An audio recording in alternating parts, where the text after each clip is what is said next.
The Bible was originally written partly in Hebrew and partly in Greek, and the Latin version that people think is the real version, because it's the version that they know from church, for, let's say in older generations, is really a translation of the Hebrew and the Greek. The Latin version that we have, the one that you're reading, is the so-called Vulgate version, so the commonly read version, the commonly used version, which was produced largely by Jerome in the late 4th century AD. So part of it was commissioned by Pope Damasus I in 382. But Jerome then went on and did much more and produced effectively a new translation of the Bible because he was unhappy with the Latin translation that was on the market. It depends on how you look at it, I think. So it's quite accurate in many ways, and it is, as far as the Greek originals is concerned, very, very faithful and very successful in many ways. I think also in a literary way successful. For the Hebrew, it is not always perfect because Jerome's Hebrew was not quite at the same level as his Greek.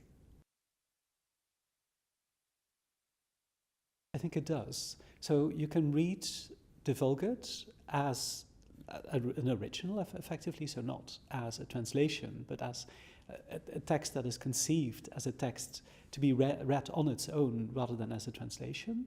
And I think it works. And that also, I think, to a large extent, is the success of Jerome's version.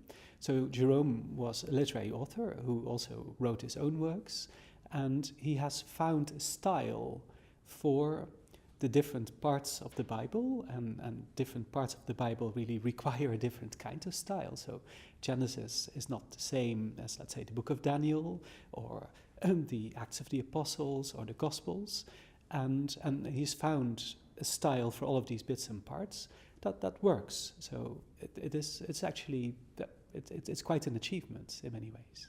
You might also say in Jerome's translation, some parts of the Bible have actually become more accessible and more literarily satisfactory than the originals. So some parts of the New Testament are written in a very simple and almost like inartificial and non-literary kind of Greek. And in those parts of the New Testament, the Vulgate translation might actually be better literature than the original. It's not something that you're allowed to say, but I think Jerome actually made the Bible better in Latin.